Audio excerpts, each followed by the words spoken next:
Guy McPherson here. Thanks for joining us. I'm here again with psychologist Peter Miller from Canada, and we actually have a plan today about the conversation that we're going to have. So, Hmm. Peter, why don't you introduce yourself? Please introduce your website, your free BPD website, and also your band, which I've been listening to earlier this morning. Yeah. Well, thank you, and nice to meet with you here again. So the course is to help with borderline personality disorder in particular, but could also extend to anyone actually suffering from any mild to moderate anxiety or depressive disorder, and even maybe help better understand things like trauma, um, and other related things, even addictions or body dysmorphia. Like there's a whole bunch of things can wrap around emotion regulation problems.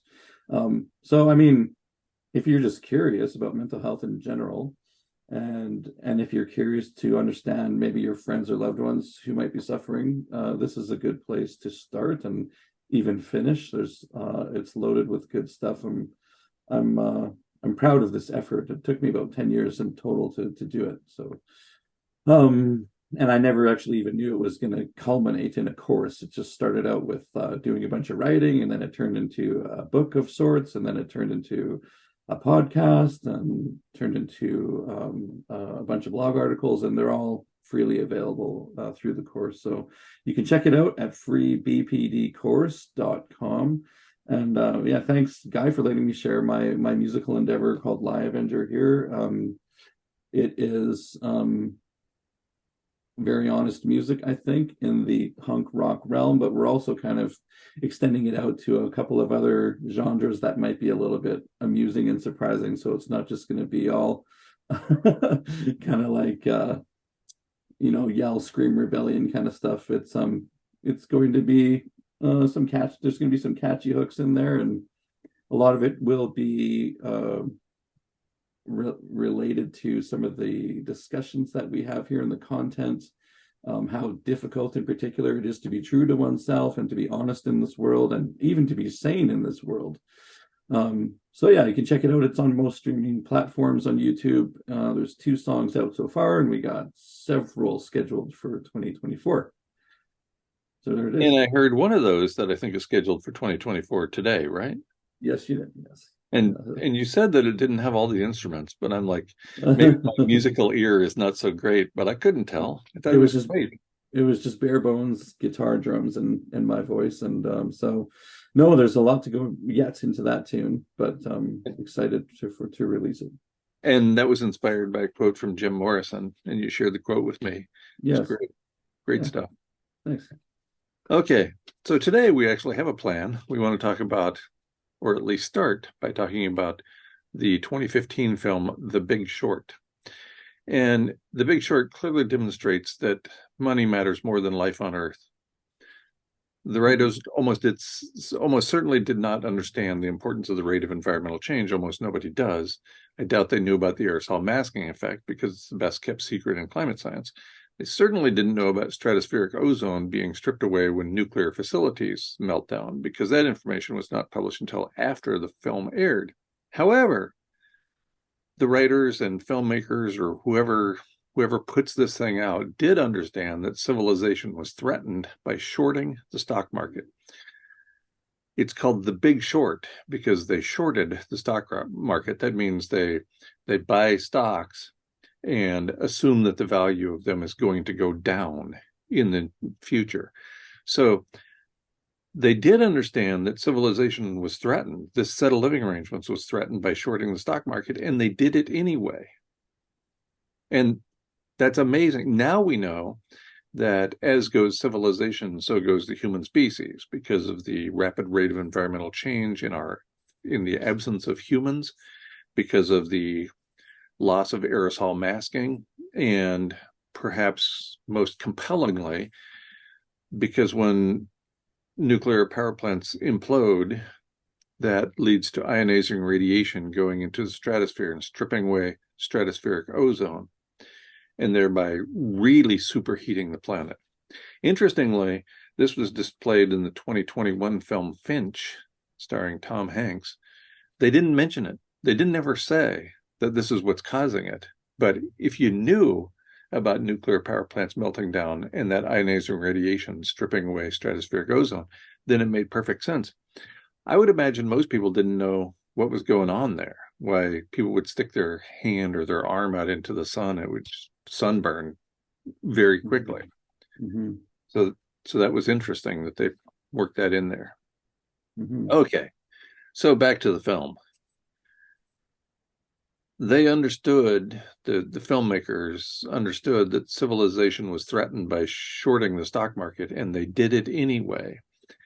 Distinguishing between wants and needs is an important part of being an adult, right? I think most of us would agree that if you can't distinguish between what you want and what you actually need, you're going to have a tough time in life. It's critically important to my well-being, especially now that I'm a non-intentional minimalist. Knowing what I need as opposed to what I want is important to maintaining my well-being. And I suspect you, Peter, have encountered many examples in which failing to distinguish the two, the wants from the needs, has led to adverse psychological and emotional outcomes. And maybe we can talk about that a little bit. For sure. And I was recalling some of the scenes in the movie as you were just telling us those things, and making that helpful comparison to all the environmental impacts that go along with being in such a scenario, such a set of circumstances. And one of the things that really stuck out to me in that film was some of the characters who were really conflicted. They were like they could understand what was going on, like the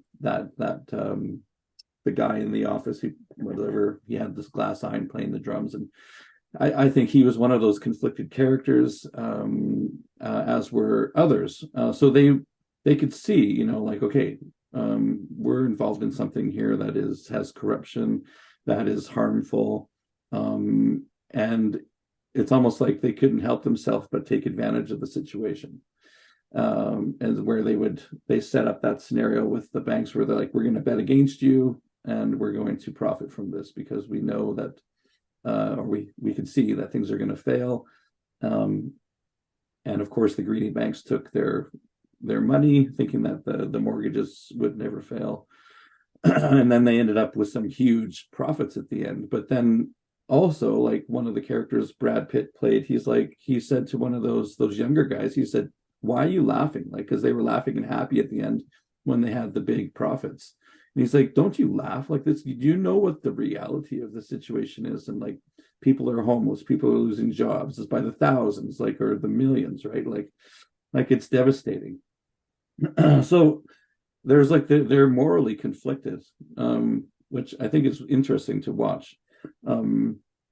And then there's the other characters who I think they're just, their minds are blown. They're like, they had faith in the system, right? And they're like, they trusted that it works, and somehow it works out in the best for all in the end. But they're just like, they couldn't just grasp that it's just straight up corruption. It's just straight up fraud.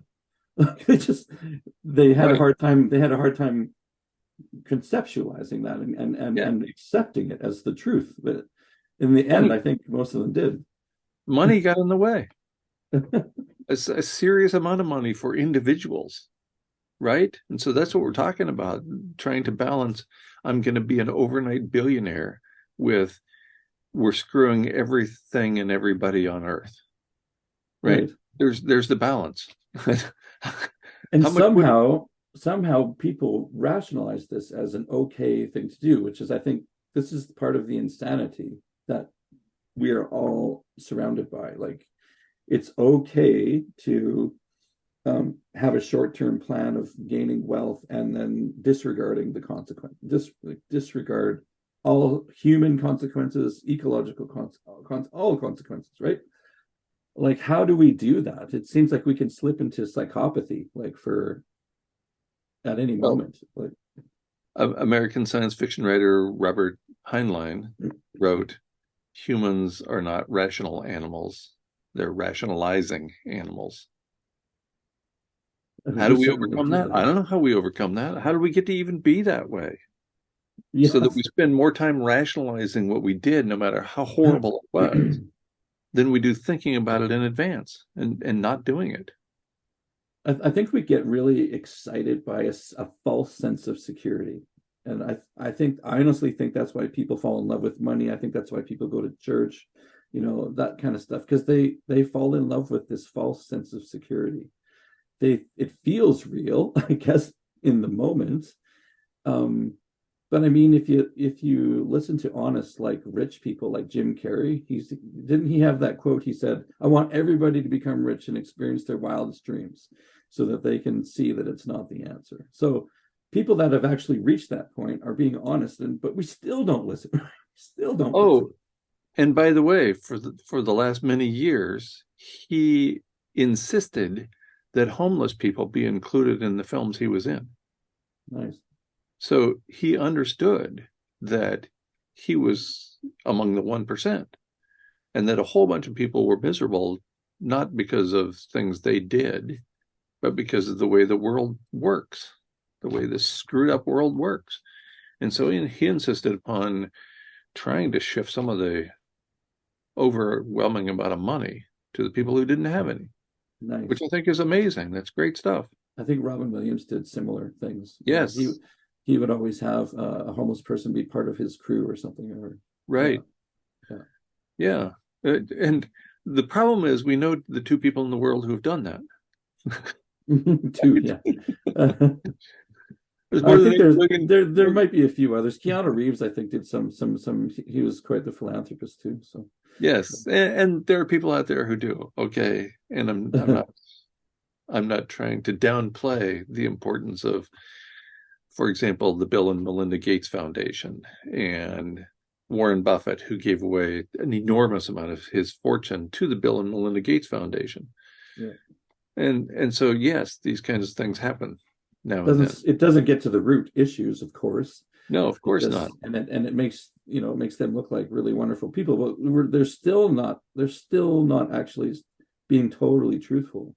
I think like they are to an extent, but uh, They're admitting that the world is unfair, yeah. and they're trying to go a little way to overcome that unfairness, to make the world a little bit more fair for the people who have mostly been discriminated against, to put it politely.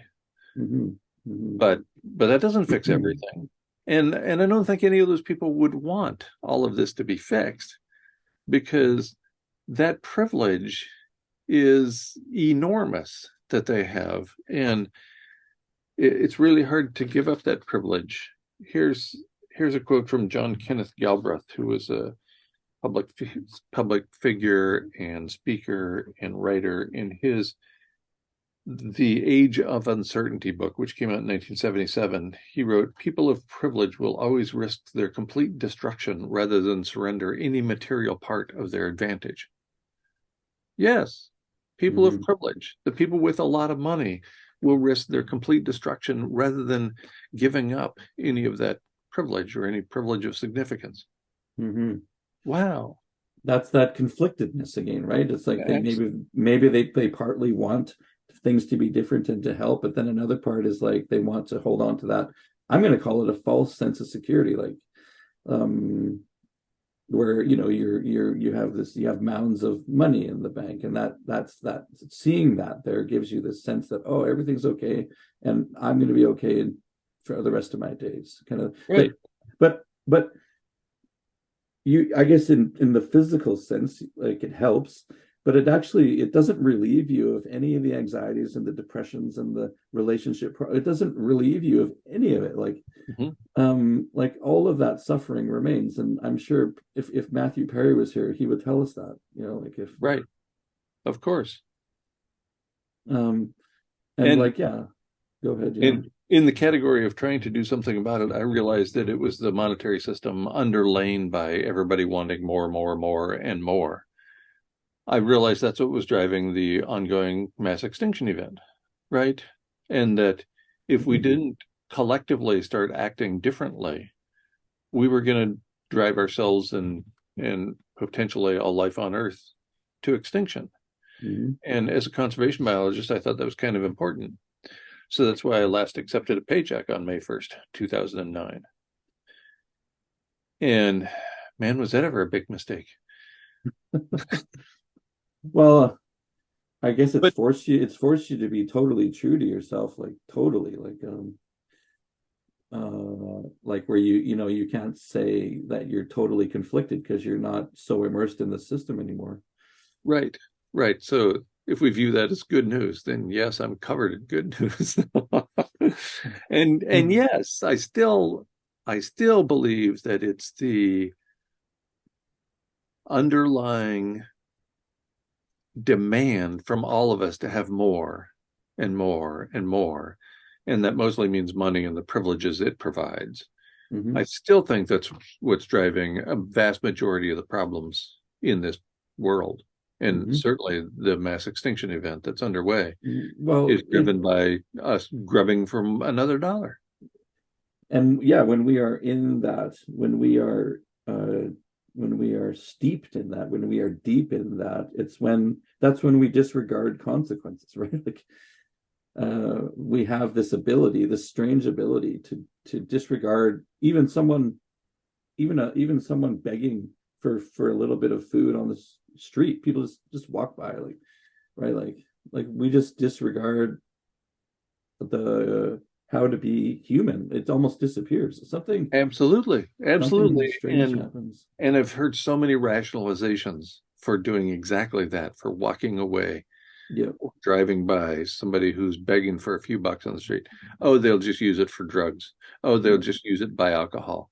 Oh, Yeah. they'll just do it for cigarettes, this, that, the other thing. You don't know that. No, we don't. And No. is that my call? No. Am I in charge of who smokes cigarettes? Yeah, Am I that's in right. charge of who buys cocaine or whatever? Yeah. When did that Yeah. become my responsibility?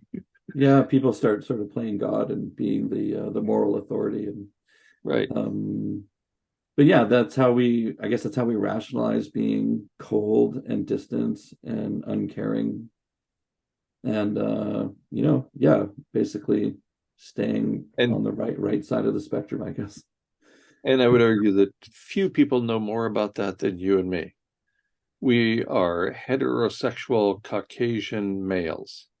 Are you Mhm. kidding me? It doesn't get much better than that in this society. Oh, yeah, I've often wondered, like, have I even realized how I benefit from all these invisible ways, even though I've suffered a ton with my mental health, and I call it a disability that way, or I call it even a handicap that way. Like I think I've still been able to have more and do more than many others, just because I'm a white man. There's no doubt in my mind that because I'm a heterosexual Caucasian, that's why I was offered interviews almost every place I applied after I got my PhD. I have no doubt that was one of the reasons that I landed the professor position I did. How Yeah, could it be otherwise? yeah, Look yeah. around. I would encourage people to find the Saturday Night Live skit on white supremacy in Vermont. Okay. It's hilarious. It's Oh, I like love SNL. three I and a love half SNL. minutes, 3.5 minutes of your time best spent Ugh. because it just makes a mockery of the whole race relations thing. Just everything about it is laid bare. And so you just go, oh, wow, I'm that person. Yeah, it can be humbling and funny at the same time. Yes, absolutely. Yeah. Oh, So like I don't know if there's any easy way to understand the what we see in that movie that is playing out, no doubt, right now again. Even though the market crashed, I think at the end of that movie they said they're still doing it in another way, right? Like it's still ongoing. absolutely. When the film first started, I thought it was a documentary. I thought Hmm. it was documenting. It came out in 2015, which is several years after the market crash in 2008, 2009. Now, interestingly, I think it was February 2011, Ben Bernanke, who was the chair of the Federal Reserve in 08, 07, 08, when we came really close to having the whole thing go away.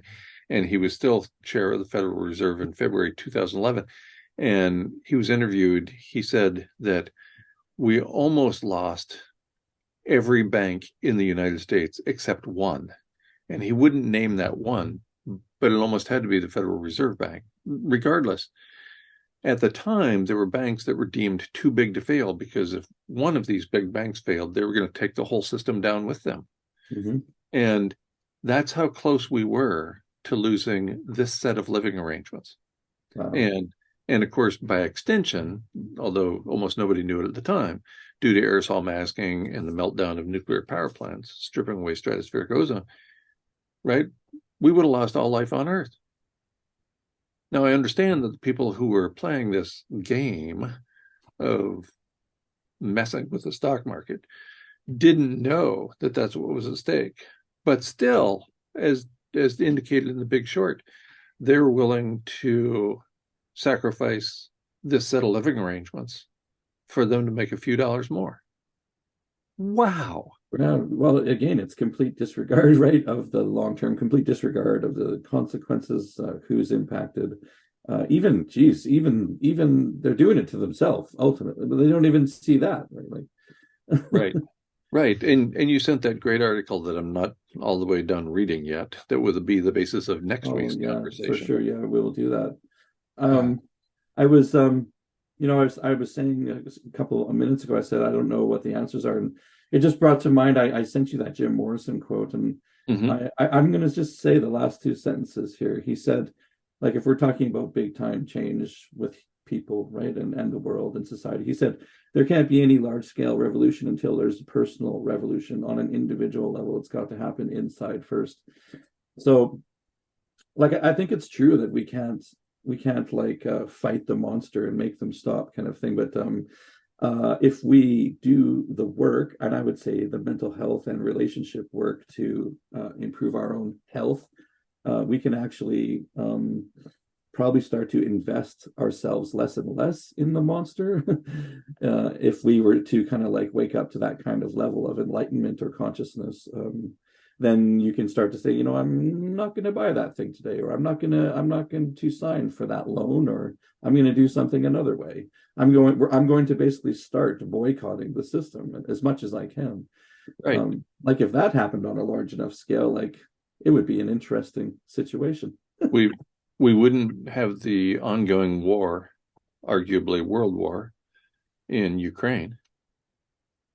If people were actually to think about and take responsibility for their part in this whole massive play, then it would be a completely different world, and I suspect a better one, albeit not for the likes of Warren Buffett and Bill Gates and so on, but for the rest of it. Like, it's tricky. I guess we do need the industrial machine to keep churning for our longevity. But I don't think we have to be as invested as, like, as a total blind person, like blind to yourself, like blind to what happens when you start to start wanting too much, wanting more and more. Like, I don't think we have to all be, we don't have to be excessive, even though the American dream is all about excess, right? For many years, I've been saying that the motto of industrial civilization is must go faster. And then more recently, I came up with the subtitle, must have more. Must go faster, must have more. That's all of us, right? We just want more. We just want more of everything.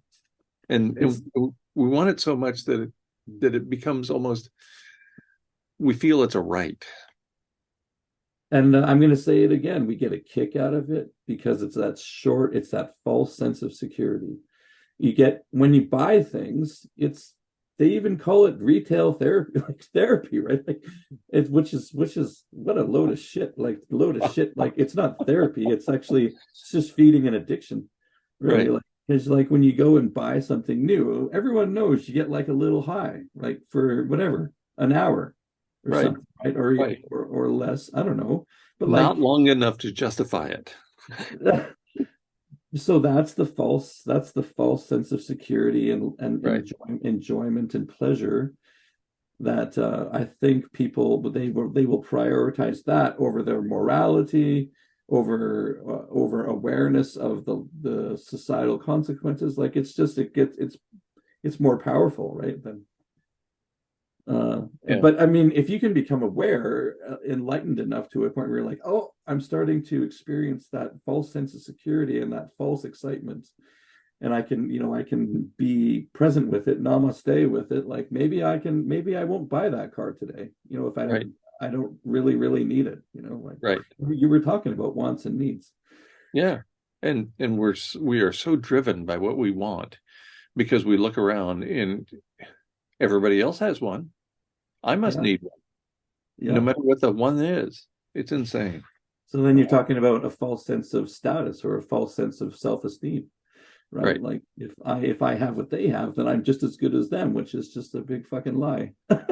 Because we're all basically the same. We like to lie, We as the love it. song We as the love it. song that you sent me today says. We love it. Oh And man. and that lying begins with lying to ourselves And we every time. don't even realize we're doing it because it's so Right. normalized. And I think that the movie The Big Short is like it sort of depicts in a good way how normalized, like it's so normal to lie. Like they are all lying to us. And then when we participate in it and pretend that it's normal, we're lying to ourselves and everyone we deal with, like with property and money. Like it's all lying and fraud. Like, but we say that it's not. Like, and what baffles me the most is when people will say there's nothing wrong, there's nothing wrong with the system. And you have you like if you have problems, it's all your fault, which is the right wing view, right? They'll say it's all you.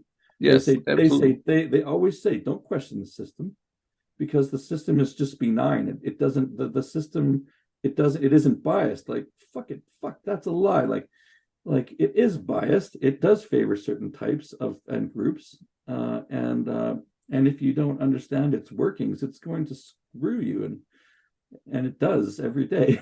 Yes. And and people tell me all the time we need to fix the system.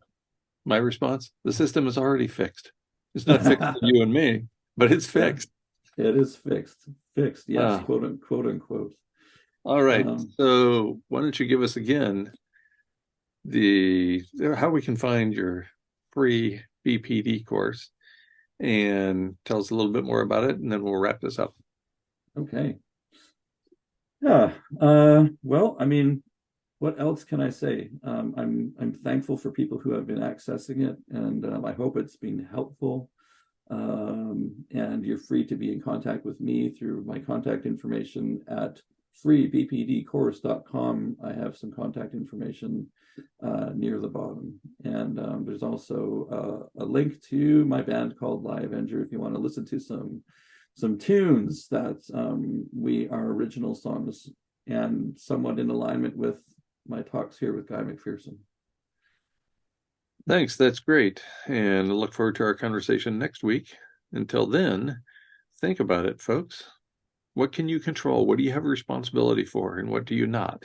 And as I've been saying for quite a while, Stoicism, modern Stoicism, stems from something Seneca called or referred to as there are things that we have control over and things that we don't. And I'll And just lastly add, like we were talking about that false sense of security that we get sucked into again and again and again.